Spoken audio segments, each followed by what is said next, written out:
Salve, turma! Sejam todos bem-vindos ao nosso canal da Língua Portuguesa para Concursos Públicos. Em nosso encontro de hoje, trataremos da estrutura das palavras na língua portuguesa, com o objetivo de identificar os seus elementos formadores, os chamados morfemas. Se você precisa aprender estrutura e formação de palavras da língua portuguesa, esta aula é crucial. Então fica aqui comigo, vamos começar pelos conceitos operacionais básicos, que são os conceitos de morfema, morfema lexical, morfema gramatical, para, em seguida, construirmos um conhecimento mais abrangente sobre a estrutura e formação de palavras da língua portuguesa. Então, vamos lá, fica aqui comigo, que eu tenho certeza de que você vai aprender. Bom, para você compreender a estrutura das palavras na língua portuguesa, você precisa partir do conceito de morfema. O nome é estranho, morfema, mas esta é uma unidade da língua que não é difícil de se compreender. Você precisa compreender o morfema como sendo cada pedacinho significativo de uma palavra. Então, numa análise mórfica, que é a análise da palavra para identificar os morfemas que a constituem, nós precisamos verificar cada pedaço que serve para traduzir um significado, que serve para atribuir alguma função dentro da palavra. São esses pequenos pedaços significativos com alguma função dentro de uma palavra que nós chamamos de morfemas. Pense na palavra garotas. Esta palavra indica apenas um ser ou mais de um ser? Você sabe que a palavra garotas indica mais de um ser. Como que você consegue identificar essa ideia de plural? Graças a um pequeno pedaço desta palavra, que é o S. Então, este S tem uma função dentro da língua. Ele carrega uma informação gramatical, que é a informação de número plural. Portanto, este S é um morfema. É um morfema que indica o plural na língua portuguesa. Agora, esta palavra está no masculino ou no feminino? Ela está no feminino. E como você identifica a ideia de gênero feminino? Graças a um pedacinho da palavra que é a vogal A. Portanto, esta vogal, que serve para indicar uma ideia gramatical que é de gênero feminino, também funciona como um morfema. Então veja que o morfema é basicamente cada pedaço da palavra dotado de algum sentido, dotado de alguma função dentro da língua. E é exatamente assim que você precisa compreender o morfema, como uma unidade mínima significativa dentro da palavra. Agora, se você pegar apenas o T sozinho traz alguma informação? Não. Se você segmentar um pedaço maior da palavra, ote, diz alguma coisa? Também não. Se você pegar rote dentro do contexto da palavra garotas, rote não me diz nada. Se você segmentar arote, também não me diz nada. Mas, se você segmentar todo este pedaço, garote, por mais que você não tenha a informação de gênero, masculino ou feminino, ou de número, singular ou plural, você consegue ter uma ideia do que a palavra se refere, a que a palavra se refere. Se você ler apenas este pedaço, garote, por mais que você não tenha a ideia de masculino, feminino, de singular ou plural, você consegue pressupor sobre o que a palavra vai falar. Portanto, este pedaço, garote, constitui também um morfema, uma vez que é uma parte da palavra que traz uma referência a alguém do mundo biológico, do mundo social. Então, como o segmento garote carrega em si um significado básico, garote é interpretado também como morfema. Tome como exemplo agora a forma verbal amaremos. Pensa comigo. Amaremos. Quem amará? Nós. Nós amaremos. Como que você conseguiu recuperar essa ideia pelo verbo de primeira pessoa do plural, nós? Graças a um pedaço da palavra que é o pedaço mois. Este mois, portanto, carrega uma informação gramatical, que é a informação gramatical de pessoa, primeira pessoa, que é a pessoa que fala, e a informação gramatical de número, plural. Mois indica a primeira pessoa do plural, nós. Agora, quando se diz amaremos, a ação de amar já aconteceu? Acontece no presente ou ainda vai acontecer? Você consegue perceber que amaremos indica uma ação que ainda será realizada. Qual é o pedaço da palavra que indica essa ideia de futuro? É o pedacinho re. Portanto, este pedaço re também carrega uma informação gramatical. O re, no contexto da palavra amaremos, indica o tempo, futuro, e o modo indicativo. Então veja que o pedaço da palavra mois, o pedaço da palavra re, já que eles carregam uma informação gramatical, eles funcionam também como morfemas. Agora, pense da seguinte maneira. Amaremos é um verbo que pertence a qual conjugação? No infinitivo, nós dizemos amar. Observe que a vogal que vem antes do R do infinitivo, amar, é o A, o que faz com que este verbo pertença a uma conjugação verbal, que é a primeira conjugação.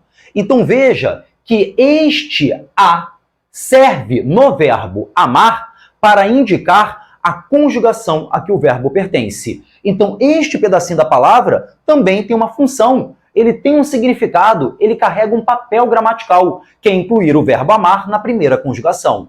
Portanto, este A também constitui um morfema. Mas, se você segmentar apenas um M, o M sozinho te diz alguma coisa? Não. Porém, se você segmentar um pedaço maior, formado por AM, por mais que você não tenha informações gramaticais, você consegue pressupor mais ou menos sobre o que a palavra irá falar. Então, o segmento am constitui também um morfema dentro da língua. Veja que o morfema, como unidade mínima significativa, às vezes coincide na escrita com apenas uma letra, outras vezes coincide com um conjunto de letras. Independente de o morfema ser uma única letrinha ou um conjunto de letras, você precisa entendê-lo como um segmento da palavra, um pedaço da palavra dotado de algum sentido, dotado de alguma função gramatical. Considere agora a palavra infeliz. Segmente apenas o Z. O Z sozinho diz alguma coisa? Não. Então ele não constitui um morfema. Segmente agora um pedaço maior. IZ. Is. Me diz alguma coisa? Também não. Então você vai tentar segmentar um pedaço maior ainda. Lis. Também não me diz nada. Assim a gente tenta segmentar um pedaço maior ainda. Elis. Também não me diz coisa alguma. Porém, quando nós segmentamos todo o pedaço feliz, a unidade da língua é dotada de sentido. Então toda a base feliz passa a constituir um morfema. E aí, continuando, o N sozinho me diz alguma coisa? Não.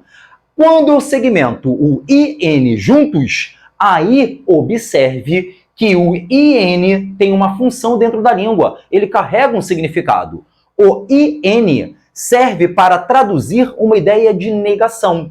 O IN é um prefixo colocado antes de uma base para traduzir a ideia de negação. Portanto, IN constitui um outro morfema. Assim, a palavra infeliz é formada, é estruturada por dois morfemas. O morfema feliz e o morfema in.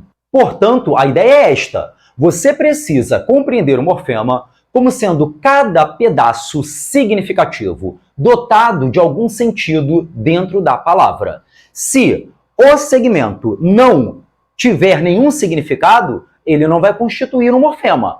Para que o segmento seja morfema, ele precisa necessariamente possuir algum sentido, possuir alguma função dentro da língua. Para você compreender a estrutura das palavras na língua portuguesa, você deve partir do princípio de que no nosso idioma existem basicamente dois tipos de morfema. De um lado, nós temos o morfema lexical, que nos leva àquilo que a gramática chama de radical, e, por outro lado, nós temos os morfemas gramaticais, que são aqueles que carregam uma informação gramatical. O morfema gramatical pode ser, dependendo do seu papel dentro da língua, um afixo, que por sua vez se divide em prefixo e sufixo. O morfema gramatical pode ser uma desinência, que pode ser, por sua vez, uma desinência verbal ou uma desinência nominal. E o morfema gramatical pode ser também uma vogal temática, que, por sua vez, dependendo da sua função dentro da língua, pode ser enquadrada como uma vogal temática verbal ou uma vogal temática nominal. Nós vamos ver cada um destes elementos formadores para você conhecer cada um de uma vez. O morfema lexical, chamado também de radical, é aquele que não carrega uma informação gramatical. O morfema lexical traz o sentido básico da palavra. Por meio do morfema lexical, nós conseguimos construir uma referência a algo ou alguém do mundo biológico, do mundo social. E assim entenderemos o morfema lexical, como sendo aquele que traz um significado básico da palavra, uma vez que a sua referência é alguma coisa do mundo biosocial. Por exemplo, na palavra meninas, este S traz uma informação gramatical, que é a informação de número plural. Este S, portanto, é um morfema gramatical. O A me traz uma ideia de gênero feminino. Portanto, A é também um morfema gramatical, já que ele carrega uma informação gramatical, que é de gênero feminino. Então, este S e este A são morfemas gramaticais, uma vez que eles carregam em si informação gramatical. O S traduz a ideia de número plural e o A traduz a ideia de gênero feminino. Mas, se você segmentar apenas o N, ele não diz nada. Se você segmentar IN, considerando o contexto da palavra, ele também não carrega informação nenhuma. Se você segmentar um pedaço maior, NIN, também não diz nada. ENIN, menos ainda. Porém, quando você segmenta todo este pedaço, MENIN, você consegue ter uma ideia básica sobre o que a palavra quer dizer. Este pedaço da palavra, por mais que não carregue a informação de gênero, masculino ou feminino, ou de número singular ou plural, este pedaço é capaz de fazer uma referência a um ser do mundo biosocial. E por isso, este pedaço da palavra é o morfema lexical, o radical da palavra meninas. Observe agora a forma verbal estudando. Estudando é o verbo estudar numa forma nominal chamada de gerúndio. Estudando expressa que a ação de estudar ocorre de maneira durativa, de maneira continuativa. Nós conseguimos recuperar essa ideia de ação contínua graças a um pedaço desta palavra, que é a segmentação NDO. Este NDO é a marca de gerúndio em língua portuguesa. Nós utilizamos o NDO em um tema verbal para exprimir uma ação contínua, um processo realizado pelo verbo de maneira contínua. Então, já que este pedaço, NDO, tem uma informação gramatical, que é a de indicar que o verbo está no gerúndio, NDO constitui um morfema gramatical. Agora, sabemos que se trata do verbo estudar, que é um verbo de primeira conjugação. Como eu sei que estudar é um verbo de primeira conjugação? Em razão da sua vogal temática, A, que é exatamente este A que está aqui. Então, este A, que tem a função de enquadrar o verbo estudar na primeira conjugação, funciona como morfema gramatical, uma vez que ele carrega informação gramatical. Mas, se segmentarmos apenas o D, não me diz nada. O D, também não. TUD, menos ainda. STUD, também não me diz nada. Porém, quando nós pegamos todo este segmento, estude, por mais que não tenhamos informação gramatical nenhuma, nós conseguimos pressupor sobre o que a palavra quer dizer. Aqui nós estamos nos referindo com essa base de palavra. Assim, estude constitui o morfema lexical. Estudando, portanto, tem o morfema lexical, o radical, estude, um morfema gramatical, que é o A, a vogal temática, e outro morfema gramatical, que é o NDO, que é uma desinência de gerúndio. Então, turma, fique com esta ideia na cabeça. O morfema lexical, chamado também de radical, é o pedaço da palavra que carrega o sentido básico da palavra. Por meio do radical, nós conseguimos construir uma ideia global de algo ou alguém do mundo biológico, do mundo social a que a palavra se refere. Diferentemente dos morfemas gramaticais, que trazem obrigatoriamente uma informação gramatical, uma informação da própria língua. Vamos ver agora cada um dos tipos de morfema gramatical. Bom, como você viu anteriormente, o morfema gramatical pode ser um afixo, uma desinência ou uma vogal temática. a depender do papel do morfema gramatical na estruturação da palavra. Nós vamos começar pelos afixos. Como você precisa compreender um afixo? O afixo é um morfema gramatical que serve para modificar uma palavra de modo a construir outra palavra dentro da língua. Por meio dos afixos, nós realizamos o processo de derivação, ou seja, nós pegamos uma palavra, uma base, e acrescentamos um afixo para formar uma nova palavra, com outro significado. Então é assim que você precisa compreender o afixo, como sendo o morfema gramatical que nós utilizamos para derivar, para formar uma nova palavra. E aí, dependendo da posição do afixo, se o afixo aparecer antes da base ou depois da base, é que vem aquela subdivisão em prefixo e sufixo. O prefixo é um afixo colocado antes de uma base, antes de um radical. E o sufixo é um afixo colocado após o radical, depois da base. Então, resumindo, o afixo é um morfema gramatical utilizado para formar uma nova palavra. O afixo pode ser um prefixo, quando vem antes do radical, pré, antes, ou um sufixo, quando vem depois do radical. Depois termina em S. Então, sufixo é o afixo que vem depois do radical. Prefixo vem antes do radical e o sufixo vem depois do radical. Por exemplo, a partir da base leal, nós podemos formar a palavra desleal pelo acréscimo de um morfema antes do radical, que é utilizado para formar, para derivar uma nova palavra. Este morfema, que é utilizado antes de uma base para constituir uma nova palavra dentro da língua, é o que nós chamamos de afixo. Afixo do tipo prefixo. Da mesma forma, a partir desta mesma base, eu posso formar a palavra lealdade pelo acréscimo de um afixo após o radical, o afixo dade. Afixo este que deve ser melhor designado como sufixo, já que aparece depois do radical. E pode ser que, a partir da mesma base, eu forme a palavra deslealdade, acrescentando tanto o prefixo quanto o sufixo. Então, o afixo tem este papel dentro da língua. O afixo é um morfema gramatical utilizado para derivar novas palavras a partir de uma base, a partir de um radical.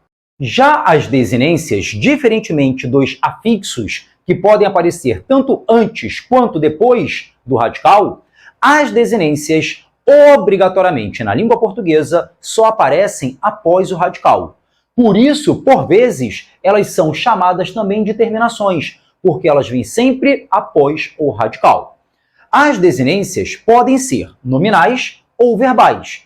Uma desinência nominal é aquela que vai aparecer em um tipo de palavra que não é verbo, enquanto a desinência verbal obrigatoriamente aparecerá nos verbos. Assim, uma desinência nominal vai aparecer nos substantivos, nos adjetivos, nos artigos, nos numerais, nos pronomes. Já a desinência verbal aparece exclusivamente nos verbos. A desinência nominal será aquele pedacinho da palavra, aquele morfema gramatical, que vai traduzir a ideia de gênero, masculino ou feminino, e de número, singular ou plural. Por outro lado, a desinência verbal será aquele pedacinho do verbo que vai traduzir a ideia de modo e tempo ou de número e pessoa. Por exemplo, a palavra amigas é uma palavra que pertence à classe dos nomes. Amigas pode ser um substantivo ou pode ser um adjetivo, dependendo do contexto. Pensa da seguinte maneira: esta palavra está no singular ou no plural? Está no plural. Como sabemos disso? Graças a este S. Então, este S é uma desinência nominal de número plural. É um morfema gramatical que funciona como uma desinência nominal de número, já que marca a ideia de plural. Da mesma forma, a palavra amigas está no masculino ou no feminino? Está no feminino. Como você sabe disso? Graças a este A. Então, este A é um morfema gramatical que funciona como uma desinência nominal de gênero, já que introduz a ideia de gênero feminino. Observe agora a forma verbal aprenderemos. Quem aprenderá? Aprenderemos. nós. Como conseguimos fazer essa retomada para o nós? Graças a um pedacinho da palavra, que é estimos. Portanto, estimos, que nos permite reconhecer a ideia de primeira pessoa do plural, é um morfema gramatical. Esse morfema gramatical, já que está vindo depois do radical, para introduzir num verbo a ideia de pessoa, primeira pessoa e número plural, é uma desinência verbal. É a desinência verbal que nós chamamos de desinência número pessoal. Vou repetir. Estimos é uma desinência verbal que introduz a ideia de primeira pessoa do plural. Por isso, estimos, esta desinência verbal é chamada especificamente pela gramática de desinência número pessoal, já que ela indica o número, plural, e a pessoa, primeira pessoa do discurso. Da mesma forma, na palavra aprenderemos, nós conseguimos perceber que a ação realizada pelo verbo ainda vai acontecer. Ela é de futuro. E como nós recuperamos essa ideia de futuro, de tempo futuro, do modo indicativo? Graças ao pedacinho re. Portanto, este re é um morfema gramatical, mais especificamente uma desinência verbal, que é utilizada na palavra para indicar a ideia de tempo, futuro e modo indicativo. Esta desinência verbal é especificamente chamada na gramática de desinência modo temporal, uma vez que indica o modo indicativo e o tempo futuro. Então guarda isso. As desinências verbais que traduzem a ideia de tempo e modo são chamadas especificamente de desinências modo temporais, ao passo que as desinências verbais que carregam a informação de número e pessoa são chamadas de desinências número pessoais. Agora, as desinências verbais não se resumem apenas em desinência modo temporal e desinência número pessoal. Existem outras desinências verbais, como a desinência de infinitivo, a desinência de gerúndio e a desinência de particípio. Por exemplo, a forma verbal aprender. Como nós sabemos que aprender está na forma nominal de infinitivo, graças a este R final. Então, este R é um morfema gramatical que traduz uma informação gramatical. Este R serve para indicar que o verbo está no infinitivo e, por isso, ele é enquadrado na nossa gramática como uma desinência de infinitivo, uma desinência verbal de infinitivo. A forma verbal aprendendo, que indica que a ação de aprender ocorre de maneira durativa, contínua, está no gerúndio.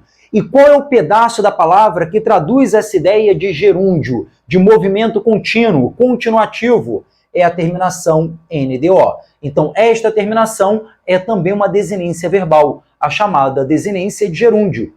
E a forma verbal aprendido, que indica uma ação finalizada, concluída, está no particípio. Qual é o morfema aqui?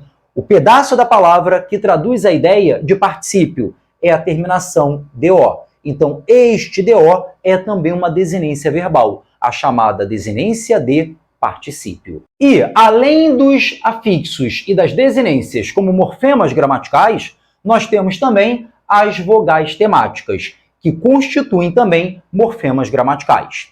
Como nós vamos entender uma vogal temática? A vogal temática é um morfema gramatical de natureza classificatória. Por quê? Porque a vogal temática serve basicamente para classificar a palavra ou como nome ou como verbo. A vogal temática inclui a palavra ou na classe dos nomes da língua portuguesa ou na classe dos verbos. Daí, nós termos na língua portuguesa dois grupos de vogal temática. A vogal temática nominal, que é aquela que vai incluir a palavra na classe dos nomes, e a vogal temática verbal, que vai incluir a palavra na classe dos verbos. As vogais temáticas nominais serão estas três, A, E e O. E as vogais temáticas verbais serão A, E e I. A palavra criança, por exemplo, é um substantivo da língua portuguesa. Este A que finaliza a palavra criança é uma vogal temática nominal, que faz com que esta palavra pertença a um grupo de palavras do nosso idioma, que é o grupo dos nomes. Da mesma maneira, a palavra pente é um substantivo que termina em e. Este e, que me permite incluir a palavra pente dentro da classe dos nomes, é uma vogal temática nominal. E da mesma forma, na palavra bloco, este o que finaliza a palavra e me permite reconhecer a palavra bloco como uma palavra pertencente ao grupo dos nomes da língua portuguesa, funciona também como uma vogal temática. Já as vogais temáticas verbais têm um papel, uma função muito bem definida dentro da nossa língua. A vogal temática verbal serve para enquadrar os verbos na sua respectiva conjugação. Você já aprendeu que na língua portuguesa existem 3 modelos de conjugação. A primeira conjugação, a segunda conjugação e a terceira conjugação. Como nós sabemos, a que conjugação pertence o verbo? Observando a sua vogal temática, que é a vogalzinha que vem em um verbo no infinitivo antes da desinência de infinitivo. Então veja, na palavra amar, qual é a vogal que vem antes da desinência de infinitivo R? É o A. Este A inclui o verbo amar no primeiro modelo de conjugação. Por isso que ele é uma vogal temática verbal, porque serve para incluir este verbo dentro de um modelo de conjugação. O verbo vender tem a vogal temática E, que serve para quê na língua portuguesa? Para incluir este verbo no segundo modelo de conjugação. E o verbo partir tem a vogal temática I, que inclui este verbo no terceiro modelo de conjugação. Então, a vogal temática verbal serve basicamente para isto, incluir o verbo na sua respectiva conjugação. É essa a função mórfica da vogal temática verbal. E não poderíamos terminar esta aula sem falar a respeito de um outro elemento mórfico, de um outro morfema, chamado de tema. O que é o tema? O tema é um morfema constituído pela associação de 2 outros morfemas, pela associação do radical, do morfema lexical, com a vogal temática, nominal ou verbal. Então, sempre que nós temos numa palavra um radical associado a uma vogal temática, constituindo uma base sobre a qual serão acrescentados outros elementos formadores, nós temos o tema. Então, a ideia de tema é esta. É a base da palavra constituída pelo radical e pela vogal temática. Por exemplo, a palavra pente é formada pelo radical, pente, seguido da vogal temática nominal E. O radical e a vogal temática juntos constituem uma base maior, que nós chamamos em gramática de tema. É sobre o tema que recaem outros elementos formadores. Por exemplo, se eu quiser formar a palavra penteado, o sufixo ado não é conectado direto ao radical, que senão ficaria pentado. Nós conectamos o sufixo ado para formar a palavra penteado ao tema, ou seja, ao radical somado à vogal temática. Um exemplo de tema verbal. Na forma verbal estudaremos. Nós temos o mos, que é a desinência número pessoal, nós temos o re, que é a desinência modo temporal, o a, que é a vogal temática, que inclui este verbo na primeira conjugação, estudar, e o restante, que é o radical. Observe que a associação do radical com a vogal temática constitui uma base a que damos o nome de tema. Por que é importante nós considerarmos a ideia de tema? Pense, por exemplo, nas desinências. As desinências não foram incorporadas diretamente ao radical. Elas foram incorporadas a um elemento maior constituído pelo radical e pela vogal temática. As desinências numa conjugação verbal precisam de um tema, precisam de uma base maior além do radical. Por isso que a gente fala, numa análise mórfica, também sobre o tema, como sendo essa base a qual nós acrescentamos as desinências. É isso, turma. Espero ter conseguido ajudar vocês a compreender um pouquinho sobre a estrutura das palavras na língua portuguesa. E se você não está inscrito ainda no nosso canal da Língua Portuguesa para Concurso Público, inscreva-se agora, ative as notificações para estar sempre aqui conosco, aprendendo a nossa língua, a nossa querida língua portuguesa, seja para fazer concurso, seja para se tornar cada vez mais fluente na nossa língua materna. Então é isso, um grande abraço em todos, continue estudando e nos vemos na próxima aula.